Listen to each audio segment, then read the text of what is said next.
Senhor, a paz de Cristo a todos vocês. Essa oportunidade que eu tenho de pregar o Evangelho, eu quero falar sobre a justificação do pecador, ou, de uma forma bem popular, falar sobre a nossa salvação, a salvação da nossa alma, que é um assunto que é histórico. Desde que o cristianismo começou a missão de evangelizar o mundo, a justificação e a salvação é tema recorrente da mensagem do Evangelho. No entanto, também é um tema polêmico e que também ainda carrega em si muitas dúvidas. Por um lado, há um peso em que alguns dizem que para o ser humano ser salvo, ele precisa tomar algumas posições, algumas renúncias. Por outro lado, existe o lado daqueles que dizem que Deus é amor e que vai salvar todo mundo, e que todo mundo está salvo, e que Deus não vai condenar ninguém.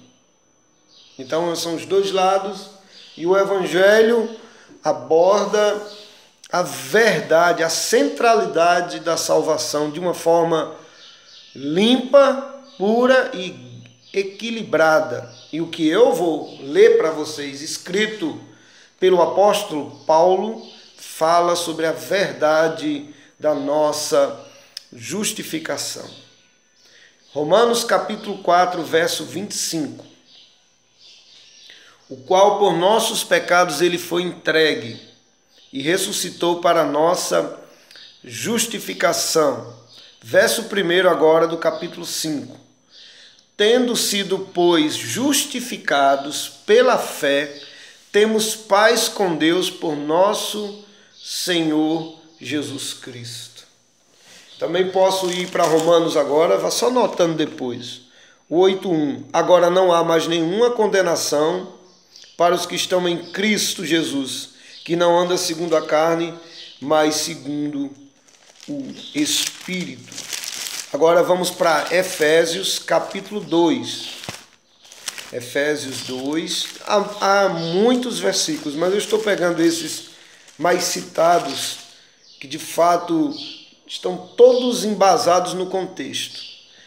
Efésios 2, 8 e 9, que diz: porque pela graça sois salvos, por meio da fé. Isso não vem de vós, é dom de Deus. Não vem das obras, para que ninguém se glorie. Então, Paulo abordando esse assunto que é principal no cristianismo e no evangelho, salvação. Na verdade, o propósito primordial de Cristo no mundo e na história humana foi para promover salvação ao ser humano. Ele não veio aqui para instituir uma nova religião, ele não veio aqui para implantar uma filosofia boa, baseada na caridade, ele não veio para isso, ele não veio para trazer uma nova estética no pensamento religioso, também não. Ele não veio lançar moda mais light sobre o Torá, o Antigo Testamento. Ele veio para buscar e salvar o que se havia perdido. Ele veio buscar, salvar o que se havia perdido. Lucas 19, 10. A missão primordial dele foi e é resgatar o homem que está perdido em seus pecados, que está sob condenação, e ele veio ser o resgate e o preço pago pelos pecados da humanidade. Ele veio pagar o preço pelos pecados da humanidade. E como foi que ele pagou? A sua morte na cruz, o qual por nossos pecados foi entregue. Verso 25. Você pode ler os 4 evangelhos e fazer esse exame. Você vai identificar que Jesus, apesar de ter curado doentes, repartido pão ao faminto, ele fazia isso como uma ação humana cheia de amor. Mas a missão primordial dele era vir ao mundo e veio ao mundo para ser crucificado e o sangue dele vertido para justificar, perdoar e salvar o pecador.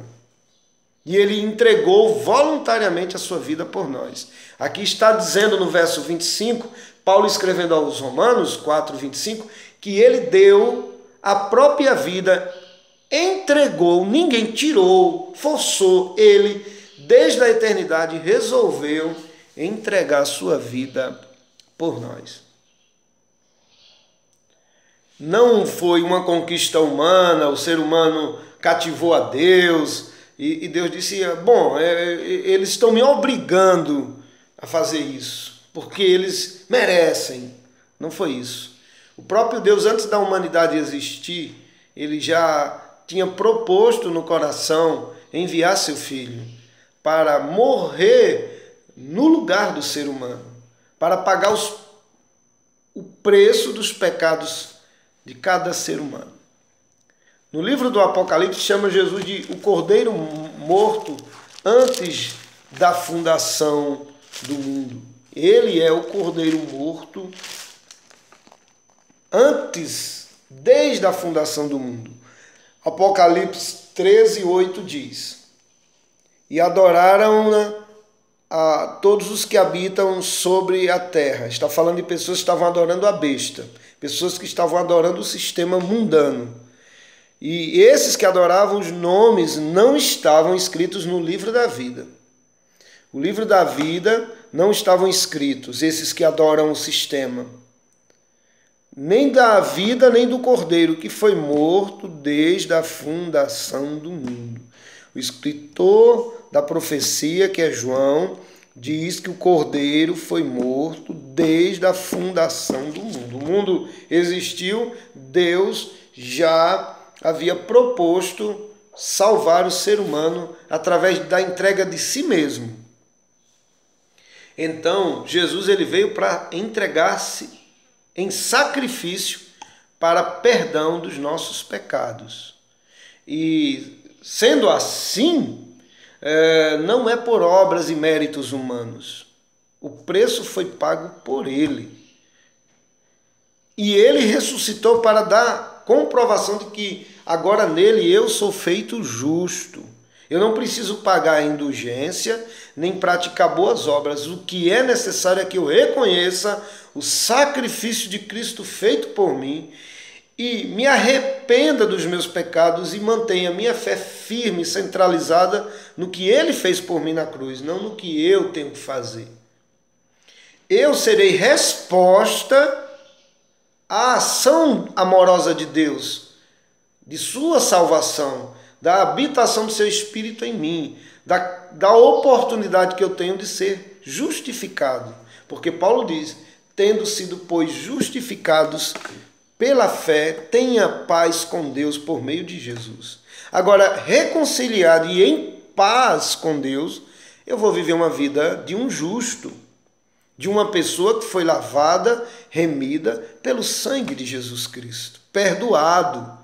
E por isso que ninguém pode dizer eu sou salvo. O correto é a afirmação que diz fui salvo. Ele me salvou. Ele pagou o preço por mim. Antes de eu conceber a verdade sobre Deus, ele já tinha depositado o seu amor na cruz por mim. E nele eu reconheço que sou um pecador e que estou afastado de Deus e preciso do seu sacrifício. E eu me rendo a ele e que ele me perdoe e escreva meu nome no livro da vida. Então, a salvação, para resumir, o vídeo não pode ficar muito longo, é uma ação amorosa de Deus enviando o seu filho. Voluntariamente ele entregou a vida, o sangue dele me justifica, me purifica e me lava dos meus pecados, e nele eu sou absolvido das minhas faltas e pecados. Sou perdoado, sou recebido como um ser adotivo, Deus me adota como filho e prepara para mim uma herança no reino de Deus. E aqui na terra, enquanto eu estou vivendo essa vida humana, eu sou agora orientado por essa nova ordem.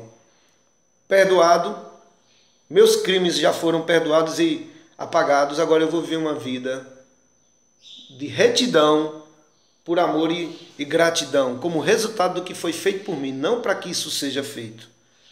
Espero que você entenda isso. Então é uma ação amorosa de Deus, é uma salvação absurda. Ele, em seu absurdo amor, resolve morrer pelos pecadores. E o que um pecador tem que fazer é entregar sua vida totalmente a esse Cristo e segui-lo. Não precisa mais se pagar indulgência, fazer promessa, rezar aqui na terra para que anos e centenas de anos se diminua no purgatório. Não existe essa onda de purgatório, não existe pagar pedacinho ou canto no céu. Já foi tudo pago pelo Cordeiro de Deus. Ele pagou, ele cancelou o escrito das nossas dívidas. Paulo escreve isso quando ele escreve aos cristãos da sua época. Ele fala de que o escrito da dívida foi pago, Cristo cravou na cruz. E ele diz que também nós fomos perdoados, e a inimizade que existia entre nós e Deus foi desfeita. Agora nós somos introjetados na família de Deus pelo sacrifício pessoal de Jesus Cristo. Olha o que ele diz aqui, em Efésios 2, 11. Portanto, lembrai-vos de que vós em outro tempo ereis gentios na carne, chamado incircuncisão pelos que na carne se chamam circuncisão feita pela mão de homens. Naquele tempo vocês estavam sem Cristo, separados da comunidade de Israel, vocês eram estranhos à promessa de Deus, não tendo esperança e viviam sem Deus no mundo. Mas agora, em Cristo Jesus, vocês que estavam longe já estão perto de Deus, porque Ele é a nossa paz, o qual ambos os povos Ele fez um, derrubou a parede da separação que estava no meio, e na sua carne, ou seja, na sua morte sacrificial, Ele desfez a inimizade, isto é, a lei dos mandamentos, que consistia em ordenanças para criar em si mesmo, dos dois, um novo homem, fazendo a paz. E pela sua cruz, Ele nos reconciliou com Deus em um só corpo, e Ele destruiu a inimizade. Então, na cruz, Jesus nos torna amigos e filhos de Deus. Paga o escrito da dívida e agora somos purificados no seu sangue. Glória seja dada ao nome do Senhor. Então, quando nós acreditamos nessa mensagem, que somos redimidos e alcançados pelo sangue de Jesus Cristo, perdoados nossas dívidas, então caminhamos em paz, sem precisar nenhuma oblação religiosa, nem pagar nada a pastor, nem a padre, nem a pai de santo, a nenhum guru da religião, nenhuma religião, porque já foi pago. Agora eu vou andar firme nessa consciência. Olha o que Paulo escreve aos Colossenses em Colossenses 2,14. Havendo riscado a cédula que era contra nós nas suas ordenanças, de alguma maneira nos era contrária, ele tirou a bula, a promissória do meio e cravou na cruz. Ou seja, ele assume a nossa dívida e paga através do seu sangue. Ele nos perdoa através da sua entrega. A Bíblia está recheada dessa verdade. E para encerrar, fala que Jesus nos comprou para Deus e hoje nós somos filhos de Deus e que Ele nos lavou dos nossos pecados. Apocalipse 1,5. Da parte de Cristo Jesus, que é a fiel testemunha, o primogênito dentre os mortos e o príncipe dos reis da terra, aquele que nos amou e no seu sangue nos lavou dos nossos pecados. Apocalipse 1,5. Agora Apocalipse 5. E cantaram um novo cântico dizendo: digno és de tomar o livro e abrir os seus selos, porque você foi morto, Jesus. Tu fostes morto e com o teu sangue nos compraste para Deus.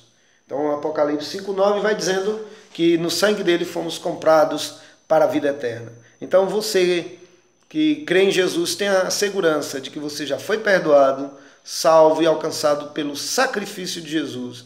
Ele morreu para te justificar, ressuscitou para te dar essa garantia. Você não é salvo pelos seus méritos, mas pela graça de Deus. E você que ainda não tem essa esperança, simplesmente entregue sua vida a Cristo, creia nele e viva uma vida justificada por Deus, para não viver mais no absurdo do pecado. Que Deus abençoe a todos nós e essa paz esteja segura em nosso coração. Amém e amém.